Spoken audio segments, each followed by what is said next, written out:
My film is called Filmetto, Porta 241, which means little film, door 241. And it's classified as an experimental film, but I like to think of it as a non-linear narrative. In terms of what it's about, that's really for the viewer to decide. I really like the person viewing it to create their own narrative. But I can tell you what I was thinking about when I was creating it. And I was thinking about two things. One was a Borgian conundrum, which in literature means, does the story write itself or does the writer write the story? And in film, what I found when I was making this, as I was creating it, each choice I was making was really defining who I was as a filmmaker. So it's kind of a revolving thing. That's the intellectual side of it. The more visceral, emotional side was I was thinking about desire, human desire, and how that motivates us and provokes us to do really major things in our life. And also the unspeakable attainment of desire. So those are the things I was thinking about. You think about it, desire, I mean, it's kind of like Einstein's theory about energy. It just, you can't destroy it. It's never satiated. Whenever you achieve what you desire, it morphs into something else. Like if you desire to be with a person, suddenly you're with that person, but you desire to own a house with that person, and that desire goes on and on and on. And so I'm fascinated by human desire. The close-ups, what I'm trying to achieve with that is to bring the viewer into another world.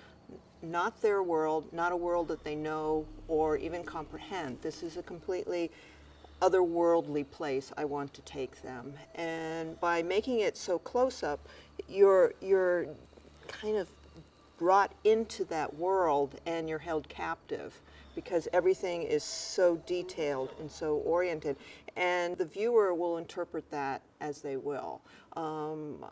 This piece has been interpreted many different ways, and that really delights me.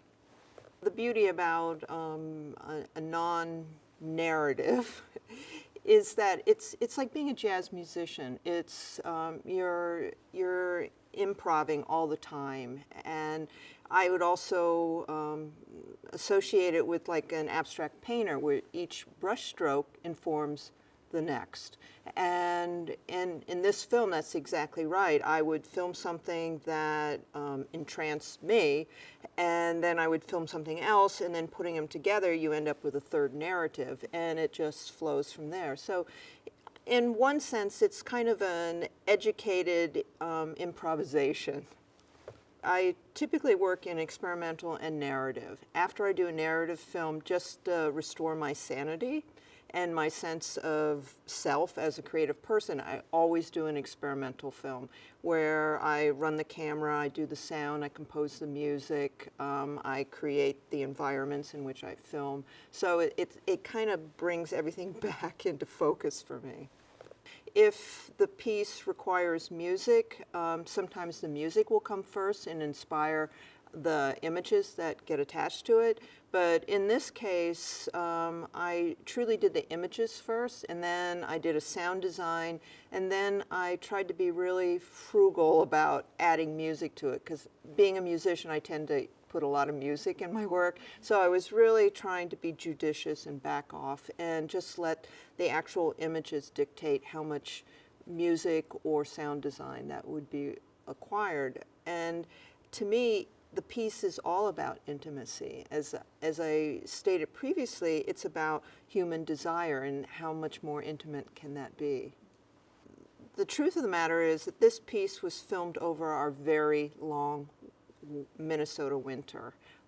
As you know, it was the never-ending winter, and I had a lot of time alone, and I felt really isolated, and the piece just kind of fed into that. This piece feels like a winter piece to me. So it worked out well, and as I said, I always do an experimental film after the narrative, because I just, it's very frustrating, you know, running a crew of 30 people and trying to get them to do everything. It's like herding cats, as they say. And it's really nice to bring it down to a very small and intimate thing where you're constantly making the decisions and you work at your own pace. And you don't have to worry that you're boring the sound man or the cameraman, you know, that you have time to truly be a creative person. I want it to provoke feelings, and the human mind always wants to make a narrative. It wants to make sense of our surroundings. And this film puts a lot of provocative images up there. And everybody that views it wants to try to make sense of it. And I just can't nail down exactly what the images are about. For me, as I said, it's about human desire. The choice of the pieces, everything that's built in the set, were objects that I found, either in my daily walks or something that I inquired, and they just all put together came up with their own narrative. You know, in a way, the film has created itself in that way. I spent most of my adult life in Boston, but I've been here now for 13 years. That should give me some kind of native status, I would think. The winters for me are just really fantastic in the sense that you're isolated, you're, you know, few distractions, and if you're a creative person, you make good use of that time, which I do. And I just finished a narrative film, so I'm all primed to do another long winter experimental.